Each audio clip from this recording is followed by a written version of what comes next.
Sarah never truly knew her grandmother. Distant memories of stern looks and hushed whispers were all that remained. So when a lawyer informed her about inheriting her grandmother's sprawling Victorian mansion, she was surprised.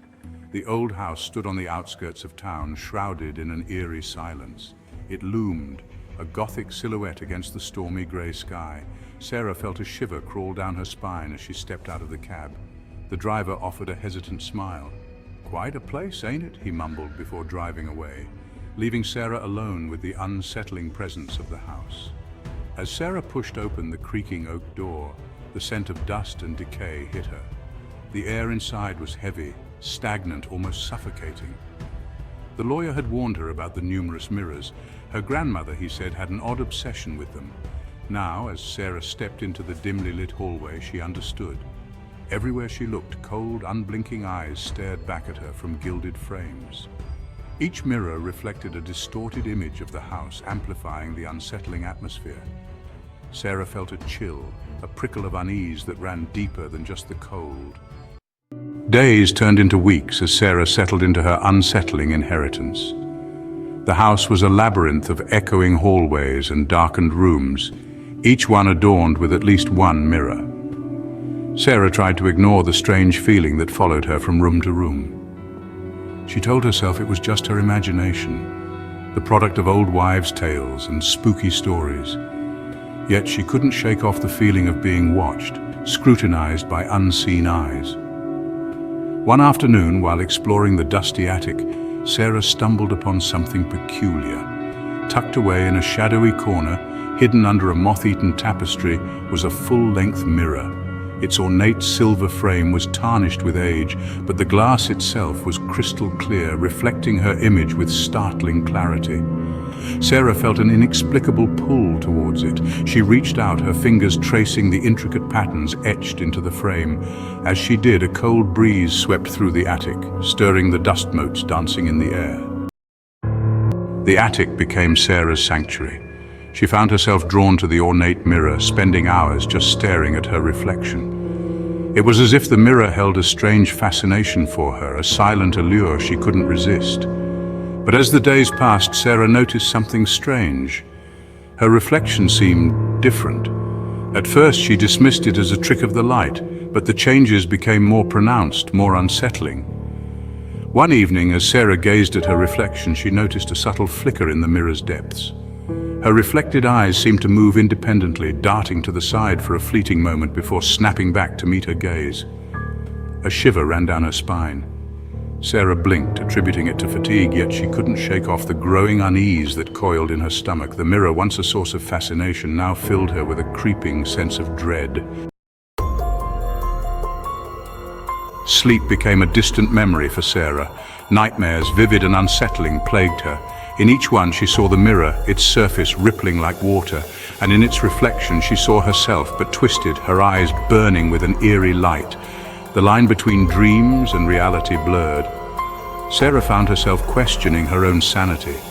Was she losing her mind, or was something sinister lurking beneath the surface of her reflection? One night, as Sarah lay in bed, she heard a noise. A soft whisper, barely audible, seemed to emanate from the attic.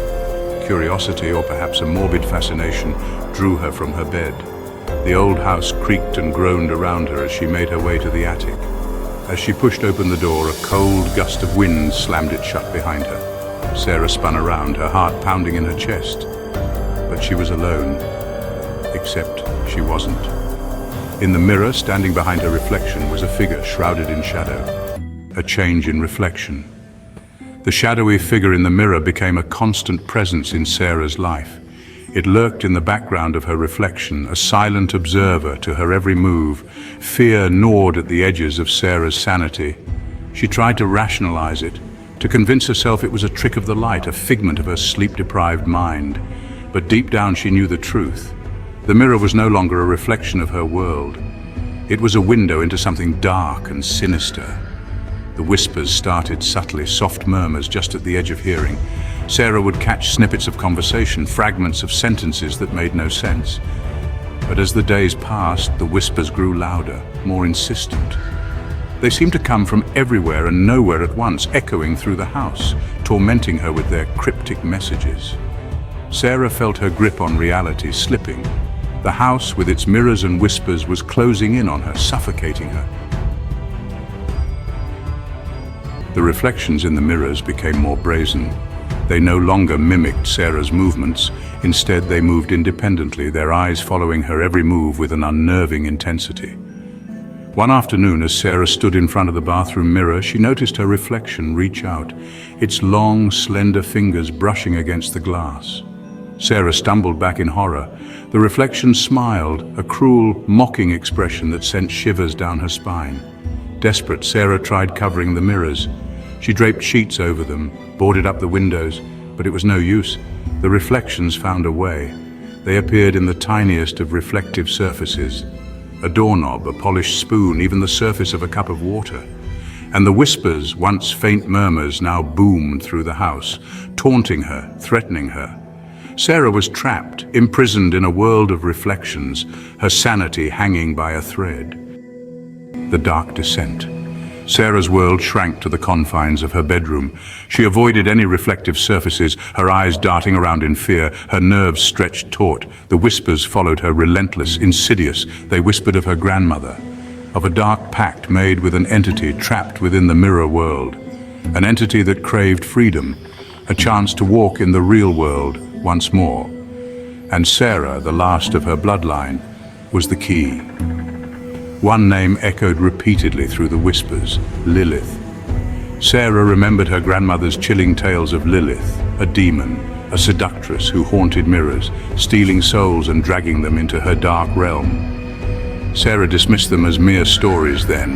Now trapped in the suffocating grip of the house and its mirrors, she wasn't so sure. Exhaustion gnawed at Sarah, but sleep offered no escape. The nightmares intensified, morphing into waking visions. She saw her grandmother, her face gaunt, her eyes filled with a chilling sadness. "Beware the mirror, Sarah," her grandmother warned, her voice a hollow echo. "It craves your soul." The visions left Sarah shaken, her heart pounding a frantic rhythm against her ribs. She knew she had to escape the house, to break free from the clutches of the mirror world. But how? The whispers offered a solution, a chilling bargain. "Join us, Sarah," they hissed, their voices a chorus of seductive whispers. "Become one with the mirror. We can ease your pain, your fear." For a fleeting moment, the offer tempted Sarah. To escape the torment, to find peace in the cold embrace of the mirror world. But something held her back, a flicker of defiance, a desperate cling to her sanity. Driven to the edge, Sarah decided to fight back. Armed with a sledgehammer, she went on a rampage, smashing every mirror in the house. The sound of shattering glass echoed through the empty rooms, a cacophony of destruction. But with each shattered reflection, the whispers only grew louder, more frantic. They swirled around her, a vortex of anger and desperation. The house seemed to groan in protest, the floorboards creaking underfoot. The air grew thick, heavy, making it difficult to breathe. Sarah coughed, her lungs burning. She had to escape, now. But as she turned to flee, she saw it. The ornate silver mirror from the attic, standing pristine and unbroken in the hallway, as if untouched by the chaos. Standing before the mirror, Sarah saw her reflection, but it was no longer her own. Her reflection was now a perfect image of Lilith, the demoness from her grandmother's tales. Her eyes, glowing with an eerie inner light, held Sarah captive. "You cannot escape me, Sarah." Lilith's voice, laced with amusement, echoed through the house. "This world, your world, it will be mine." Terror choked Sarah's voice. She stumbled back, but the mirror's pull was too strong. It drew her closer, beckoning her into its depths. Sarah thrashed, fought with a strength born of desperation, but it was no use. Lilith's reflection reached out, her long, sharp nails digging into Sarah's arms, dragging her closer. With a final heart-wrenching scream, Sarah was pulled through the mirror, her body disappearing into the smooth, reflective surface. Silence descended upon the house. The whispers faded into nothingness. The mirror stood alone, its surface rippling like water before settling, revealing Lilith, no longer a reflection but flesh and blood. She ran a hand through her hair, her eyes glowing with malevolent triumph. A world ripe for the taking, she whispered, her voice a chilling melody that echoed through the empty house and out into the night. The haunting was complete.